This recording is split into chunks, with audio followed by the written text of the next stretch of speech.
কি হতে পারে? বিসমিল্লাহির রহমানির রহিম। নির্বাচন উপলক্ষে বলতে হলে সর্বপ্রথম আমি শহীদ প্রেসিডেন্ট জিয়াউর রহমান,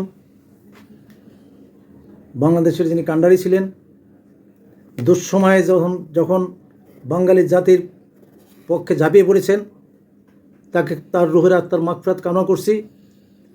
তারপরে এই বাঙালি জাতির যিনি হাল ধরেছেন, তিনি হয়েছেন এই বাঙালি জাতির মাতা। উনি অত্যাচার নির্যাতনের শিকার হয়ে জনগণের জন্য কাজ করার জন্য, দেশের সার্বভৌমত্বের জন্য কাজ করার জন্য নিজেকে উৎসর্গ করে দিয়েছেন। উনিও চলে গেছেন। বর্তমানে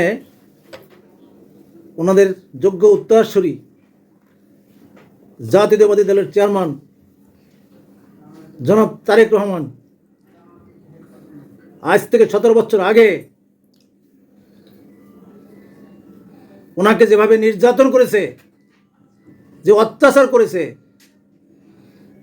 সেখান থেকে উনি মহান সৃষ্টিকর্তার অশেষ রহমতে আল্লাহ ওনার জীবন রক্ষা করেছে এবং সেখান থেকে ফিরে এসে এই 17টি বছর এই বাঙালি জাতির জন্য, দেশের গণতন্ত্রের জন্য, দেশের সার্বভৌমত্বের জন্য উনি নিজেকে উৎসর্গ করে দিয়ে কাজ করে যাচ্ছে।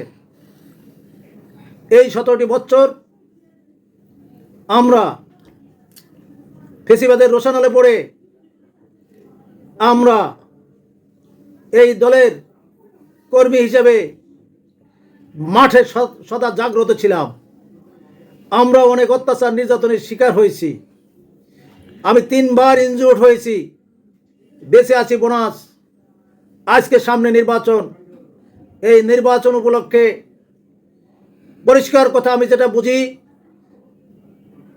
জাতি যেটা বুঝে, অলরেডি জাতি এই দুঃসময়ে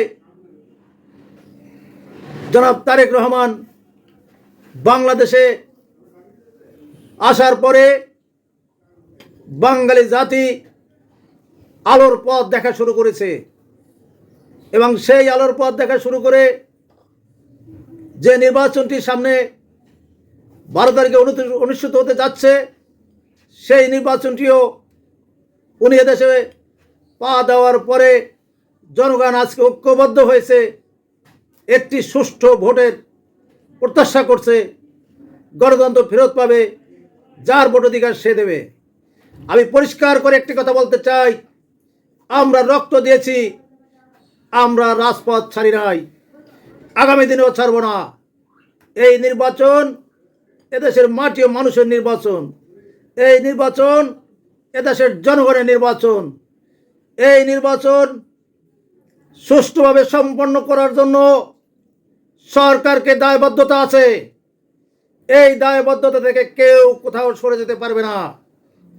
আমি 4 আগস্ট 2টার সময় ঘোষণা দিয়েছিলাম, ফেসিবাদ প্রধানমন্ত্রীকে রাত্র 12টার মধ্যে দেশ ত্যাগ করতে হবে, ক্ষমতা ছেড়ে দিতে হবে, তা নাহলে কাউকে আমরা ছাড় দেব না।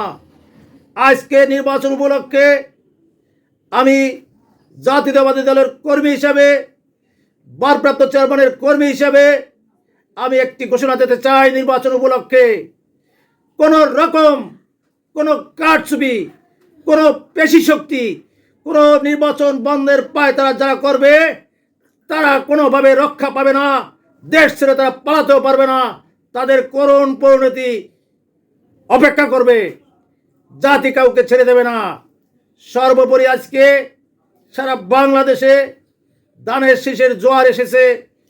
ধানের শীষের পক্ষে মানুষ তার মতামত দেওয়ার জন্য অধীর আগ্রহে অপেক্ষা করছে এবং আজকে জাতীয়তাবাদী দলের চেয়ারম্যানকে বাংলাদেশের কাণ্ডার হিসেবে দেশের জনগণ গ্রহণ করেছে।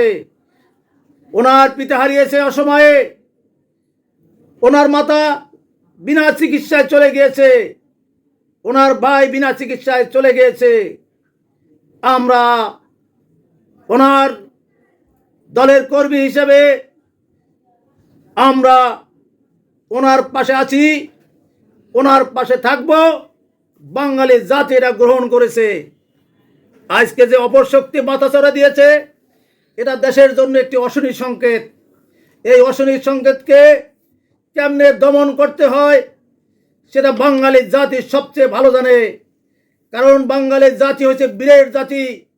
৭১-এ মাথা নত করে নাই, ৯০-এর আন্দোলনে মাথা নত করে নাই, ৫ই আগস্টে মাথা নত করে নাই।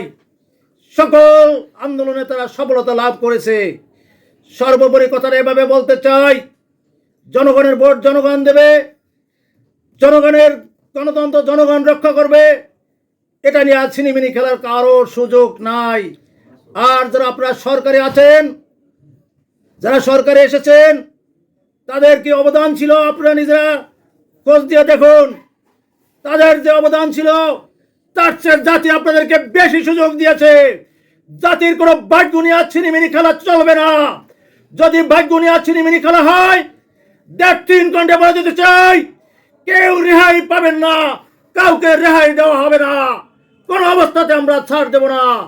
যাই হোক, ধানের শীষের প্রধানমন্ত্রী হোক তারেক রহমান, শহীদ প্রেসিডেন্ট জিয়াউর রহমান অমর হোক, দেশনেত্রী বেগম খালেদা জিয়া অমর হোক।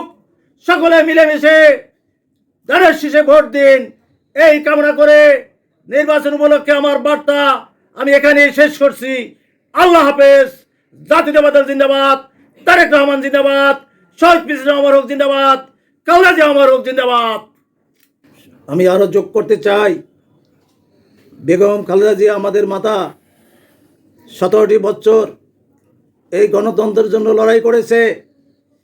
ওনাকে মিথ্যা মামলায় কারাগারে দিয়ে বিনা চিকিৎসায় উনি দিনের পর দিন অসুস্থ অবস্থায় হাসপাতালে কাতরিয়েছে।